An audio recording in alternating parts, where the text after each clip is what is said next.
Okay, g'day all. We're going to chat about the week 4 problem and just point at some possible paths or solutions to this task. So it's not a very well defined task, and that's the way a lot of the tasks go in Comp 3000. So we're really starting to look at our overall goal, which is to create a language for modeling river flows, and starting to think about what that even means. Simulating is maybe a better word than modeling, or a more familiar word than modeling. You're wanting to take the characteristics of a river system and simulate what's going to occur in that river system based on certain rains. So if I just make a pretend river system, it's got two rivers coming into there, and another river coming into there, and another river coming into there, and then... So if that's my pretend river system, it's got multiple parts. It's got this branch called A, this branch called B, this branch called C, and then there's this main river here as well. To understand this, or to model it, I need to chunk it in some way. And that's part of the design decision about how you're going to define a river system as a programming language, or as a program in a programming language. That's really what we're trying to do here. Like, I could say this river system is a data structure that holds an A and a B and a C and does certain things, but I don't want it to define it as a data structure. I want it to define it as a program in a programming language. That's the conceptual jump we're trying to make here. Okay. So the first thing is to chunk it, and I tried to show you an example way to chunk it, which I'll do here again. And the way I chunk it is I just find all the connection points, and I say something's happening at that connection point. So I care about what's happening above that connection point.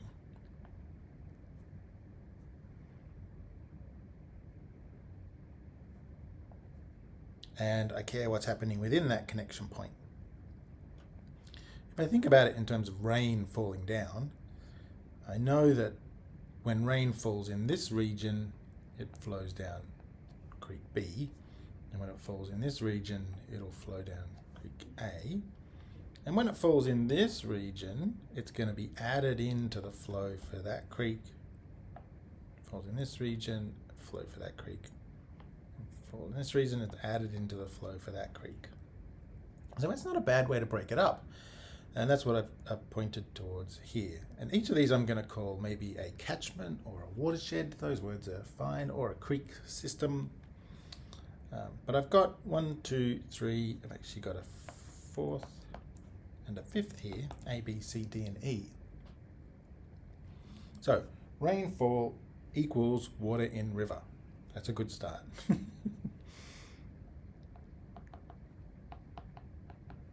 Leads to, let's say leads to, because we're going to avoid using equalities because they mean something in a programming language.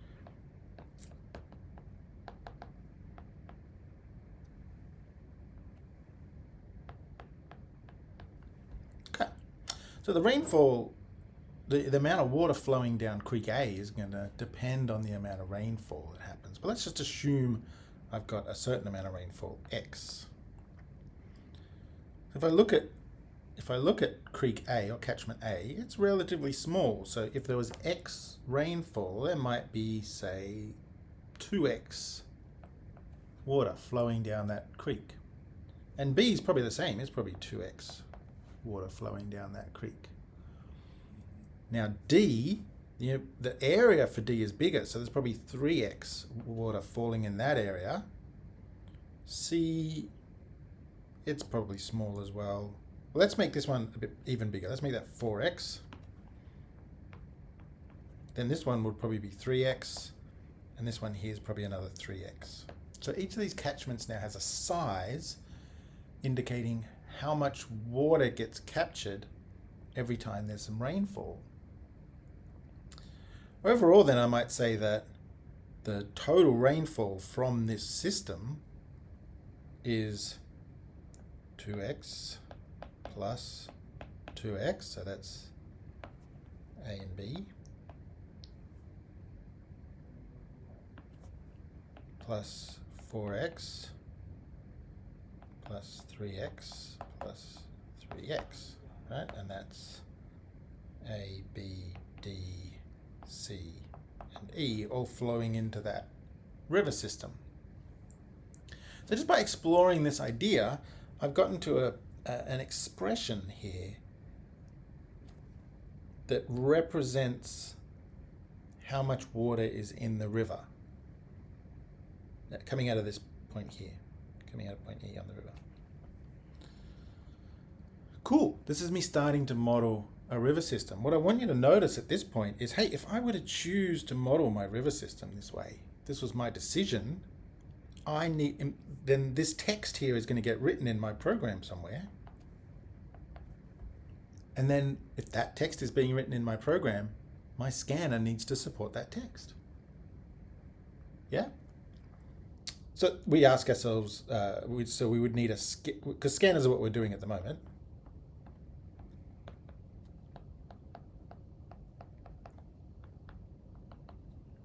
Now, as it turns out, the scanner that we've got won't support this. The scanner that we've done so far in the course can scan numbers. Well, let's go double check on it.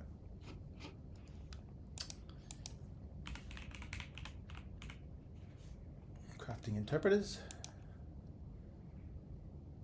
Jumping over to the scanner. Okay, so we've read this already, so we can scroll through it quickly, and I'm just looking to see all the different things it's going to scan. So I remember it had these token types to help me out. So these are the different things it can scan. Okay, it can definitely scan the plus that I put in there. It can definitely scan the numbers that I put in there. And it can also scan that X. It scans it as an identifier. So let's scroll down a little further to see how it scans that identifier, just to convince ourselves it's going to do an X. Here's how it scans the plus, and that's just fine, what we expected. More operators, longer lexemes. We're peeking ahead. String literals, that's not what we've got here. Number literals, so it definitely scans a number literal. In fact, I could put 2.1x and my current scanner would still deal with it. And do we do identifiers? Yes, we do. So then what happens is in this particular scanner, if it's not anything else, we just scan it as an identifier and double check it against our keywords. So our scanner will happily scan this string that I put in there. So if I just got the standard LOX interpreter, this would be scanned into, I'm just going to do a few of them, but a number, which is the 2, an identifier, which is the X, then a plus, and so on and so forth. So yeah, the scanner's going to be just fine for this. I've got a representation of a river system. I'm interpreting this string 2x plus 2x plus 4x plus 3x in a certain way. My scanner can cope with that just fine. And so maybe there's nothing to do. Maybe I'm already on my way. Well, even if you've just done this, you've done a big step this week because you've started to think about a river system in terms of a program written in a custom programming language. So good, job done. But let's step it up one more. Let's say I wanted to make this a slightly more sophisticated system. Let's say I wanted to, as intimated in the questions here, say that the water, when the rain falls, it doesn't immediately appear in the river system. I'll redraw my river system so I can scribble on it again.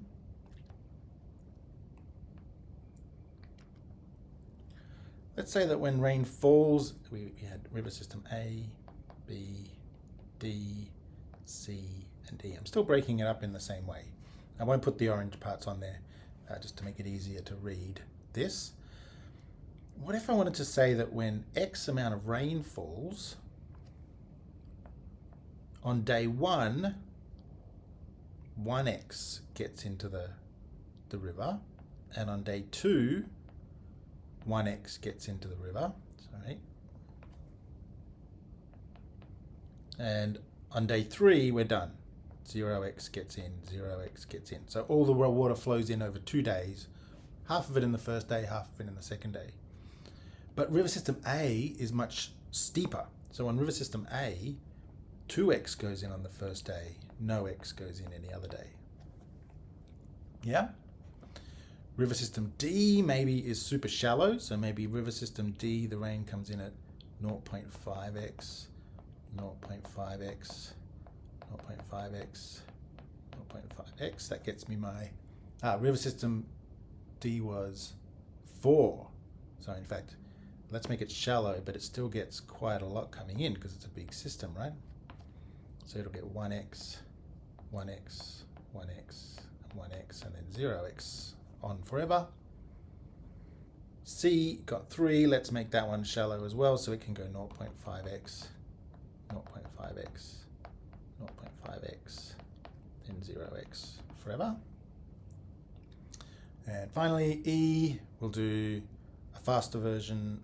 Oh, sorry, that was wrong. That was, again, that was not enough because river system C gets 3 in total. So 1x, 1x, 1x, 0x. And let's make E go 1x, 1x, and then start to slow down, and then 0x. So what I'm doing here is I'm just upping the ante a little on what I'm modeling. And if I follow the path that I did before, I'm going to end up with a fairly complicated thing. So I won't write the whole thing out. But the flow in the whole river is somehow the addition of this, the thing I suggested for A, which was 2x, 0x onwards forever, plus whatever's happening in B, which I said was 1x, 1x, 0x going on forever, plus whatever's happening in D, which I said was 1x, 1x, 1x, 1x, and then 0x going on forever, plus that will continue, right? So now I've got a more complicated string for my program. And I don't know anything about how this program gets evaluated or anything. I'm only thinking, what strings might I need to express what I'm trying to capture? And here I see my scanner. Oh, does my scanner cut it? Let's find out. If I scroll back up to my token types, are there any token types I've used in that don't exist? Turns out not. All the tokens that I need are here. So I've still got everything I need to scan it, but it's going to scan into a different form. Okay, cool. So again, no changes needed to the scanner, just changes needed to my thought processes and understanding. Oh, actually, no, that's not true. Specifically, those dots I put them in just for convenience, but I've decided they mean something. I've decided, I'm modeling this river system and I'm saying, here's when the water starts to fall, starts to get into the creek. But once you get to a 0x ... that means no more water's coming in. I can just stop. In my little this string that I just made up. Totally made this up. You'll have made up your own. So the ... is not being scanned as a single token in my language, is it? The ... is being scanned in this language as a dot at a dot. There's a dot scanner, but it just scans one dot at a time. All right, that might be okay, it might not be okay. We won't discover until we get to the parsing phase, but at this point we notice it and think about it. Okay. So these are very abstract questions, right, where we're just trying to guide you into thinking about the things that are going to be needed further down the track. This is the big challenge with doing something as interesting as this. It's that the amount of thinking required up front to get into the task that you're trying to do is significant. So in your teams and through the tasks we're giving you, we're trying to prompt you into that thinking. I'll give you one more change just so that I end up with a language that does need something in the scanner. In the end, I decided I didn't want this ... I just wanted to assume that after 3 days, all the water's done. So my language started to look like it went 2x, 2x, 0x, 0x, right? Plus, and then the next one was 1x, 1x, 0x. So exactly 3 every time. That was a just arbitrary decision I made. The trouble now, well, then I think to myself, have I chosen a good syntax for these things? If there's always exactly 3 of them, these feel a lot like arrays or something to me. I think it would be more meaningful to me as a programmer if I made those square brackets. Probably even on the other one back here. I probably even wanted square brackets back here, now that I'm thinking about my problem. And now I hit a point where my scanner isn't doing that for me. There's nothing in LOX itself that uses square brackets that we've seen, so there's nothing in the existing LOX scanner. So I would have to extend my scanner at this point if I decided the best syntax for me was square brackets. And what I want you to know is that the right syntax matters. So do think about sensible syntax, even if you have to change your parser. That little diamond there means change. Sorry, not your parser, your scanner. We will change the parser next week, even if you have to change your scanner. So in my case, I might then go through and think to myself, well, what changes do I have to make to my scanner? That's what we encourage you to do. Maybe even make those changes so that your LOX interpreter or your LOX scanner, which is what you've got at the moment, can run. I'll quickly cover those here. I would need a new token type because I don't have one for this yet. So I would put a token type maybe left square and right square. That would do. To go along with the left parentheses and the left brace. Then down here, I would have to make a change to the actual scanner class, just the one where it looks at an individual token, and if it sees the square bracket, I got to add the token left square and right square and break. That's probably all I got to do. I should do that though and put those changes in and try them out before I'm convinced that's everything I have to do, but I'm pretty sure that's it. Once I'd done that, I would then be able to put these things here into a text file and run my LOX scanner over it and see what LOX spits out. So I would have created a tool that can help me manipulate those things. That's exactly where we're heading. So the best teams will have made it to that point by the end. They will have made a decision, they will have made some change to their scanner, and they will have put some example programs into a text file and run their scanner over them to be prepped for next week, where, surprise, surprise, we start to think about parsing for these terms. Now, I want to make very clear, I said it at the start, but I'll say it again at the end. The reason I've written week 4 ideas here, not week 4 solutions, is these are not either the right solutions or the best solutions or the solutions you should follow. This is me exploring one of the solutions so that everybody can catch up to the level of thinking that's required to make the next step. Your team will have had a different syntax, and it's probably better to stick with that syntax, because the syntax is matching what you're talking about together and what you're internalizing. If you jump ship and go, no, now we're all going to internalize Matt's version that he happened to do in his answer, you're really just making life harder for yourself. Okay? But I do recognize that some teams won't have gotten to an answer, some people won't really know where this was going, so that's why we've done a video, just to help explain one of the paths. All right, see you next time.